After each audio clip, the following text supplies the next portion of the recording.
Hey YouTubers, this is Richie B. Welcome to another episode of, well, not the Friday Tech Roundup, but the weekend Tech Roundup. Apologies all, a bit delayed this week. So without further ado, let's talk about what we have in the news this week.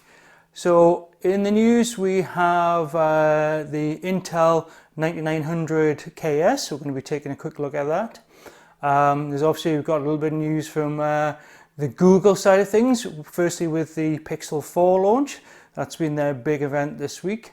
And also the some news on the Google Stadia. So let's dive right in, take a look.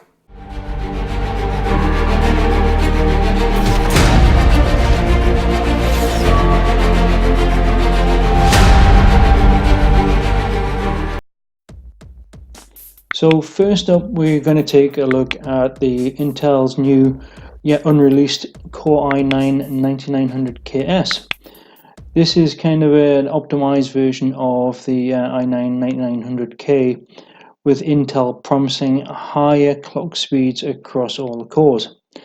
So the new chip's based on the same 14 nanometer process for when they make the chips, and the new chip is rumored to be coming in at around $560 or around about £560, which is about $50 to $60 more than the Ryzen 9 3900.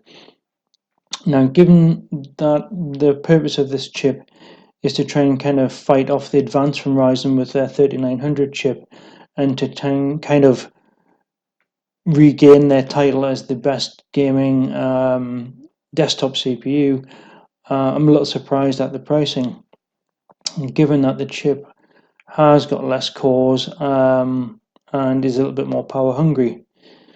So what's so special about this new chip? Well, apparently this new Intel chip will do 5 gigahertz across all the cores when it's turboing, and there is rumors that it can actually be overclocked and pushed to 5.2 gigahertz on air.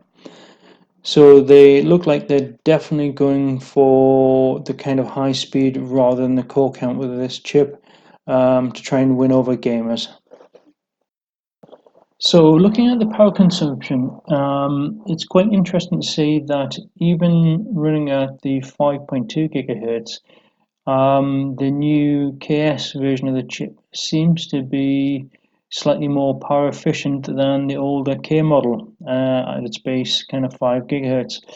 So that's quite an interesting one there. Now, the other thing we can see is it's still a bit more, considerably a bit more than the Ryzen 9 3900X chip in terms of power draw. So in terms of efficiency, AMD is still winning the battle there. So that's another kind of thing to consider when you're buying these chips.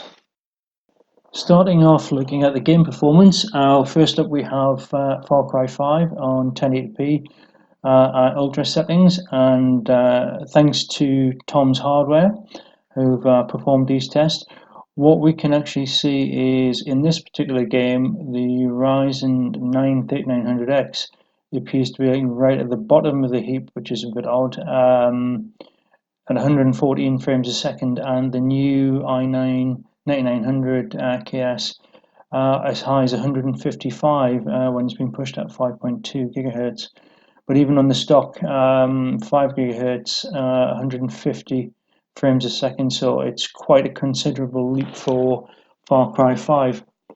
Now, if we switch over to Grand Theft Auto, again still on 1080p on ultra settings, the story's a little bit different. So here we see the Ryzen 9 3900 is coming at 168 frames a second, and the i9 9900KS at 5.2 gigahertz is managing 182. So yeah, there's 18 frames a second in their difference, which some might see a big thing, but it's not huge amount in Grand Theft Auto.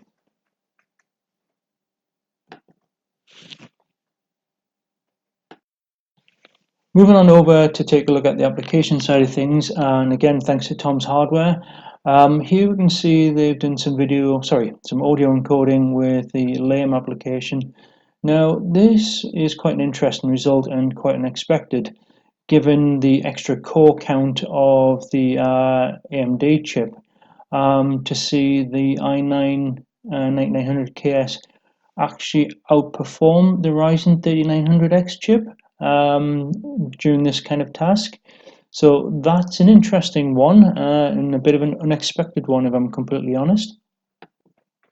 Now, if we take a look at everyone's favorite testing tool, Cinebench, we can see here that the i9 9900 KS isn't even anywhere near close to the Ryzen 3900X, even when it's running at 5.2 gigahertz. This is kind of expected results, I would say. So the layman coding application was a bit of a surprise. So it looks like in some applications or in some workloads, the new 9900KS actually might be a little bit quicker than the 3900X, which has been a big surprise. So next up in the news, we have the Pixel 4 phone, which launched at the Made by Google event. Now, as usual, the Pixel phones are pretty much probably the most leaked phones on the planet when it comes to their design and trying to keep it secret.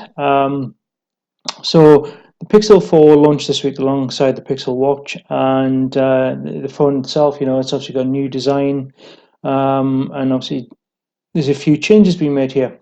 Now, on the front, it's dumped the dual camera system and the wide angle lens, to which some people are a little bit upset about. And on the back, obviously, you've got this new camera configuration shown on the back with the new dual camera there. The camera itself, I imagine it will be, an upgrade from the software side point of view. But the actual cameras themselves, the actual camera sensors, are actually the same chip as the Pixel 3. So where you're going to see the improvements is the computational side. So you're obviously in this version of Android 10, you're getting obviously the new computational software to go with the camera. So for me, is it an upgrade? I'm not so sure, because at some point the Pixel 3 will get that same software upgrade and will give pretty much, in my mind, or should give a near identical performance to the Pixel 4 camera. Also, the thing for me as well is that on the Pixel 4, and particularly the standard model, they've reduced the battery size. I mean, that's crazy in this day and age when everyone else is increasing battery sizes, Google's reducing theirs. And, they're claiming it's going to have all day battery life, but I'm doubtful. But the new phone is shipping with a 2800 milliamp hour battery.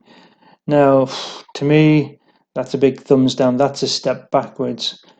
Also, for me, I mean, Google in this day and age, they should be right up there competing with the best of the best.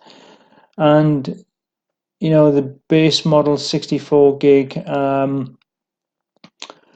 most phones these days, even like $200-300 phones now, are coming with 128 gig storage. So for Google to release this with a 64 gig as the base option, sorry, but I'm not impressed, Google.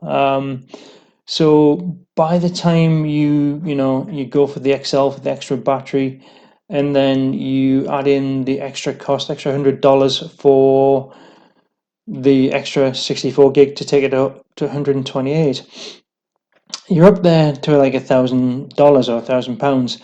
So you're right up there with the best flagship phones. So I would have thought they would at least given you 128 gigs. So again, that's another thumbs down from me on the storage side. So whilst I'm sure the camera is going to be amazing, I just don't think this phone's worth it. With a reduced battery size, the same physical camera sensor as the Pixel 3, and given that the Pixel 3 it will eventually get the same upgraded software as the Pixel 4, it just doesn't make sense to me, and it doesn't seem a worthwhile investment. So yeah, I'm going to watch this space. We'll watch all the reviews come in, but for me, it's a big thumbs down. Not impressed, Google. So last up in the news this week is again from Google, and this time it's about their Stadia platform. A lot of people have voiced concerns and disapproval that it looks like when the Google Stadia platform launches next month, that the actual wireless or allegedly wireless controller is only going to work if it basically have running on your TV with the Chromecast Ultra that's included.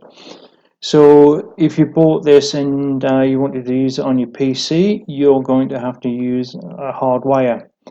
So given that this was, the big fanfare about this controller that was going to connect to your Wi-Fi and be completely wireless, that's not going to be available at launch for all devices. It's literally only going to be available to connect wirelessly to your Chromecast Ultra.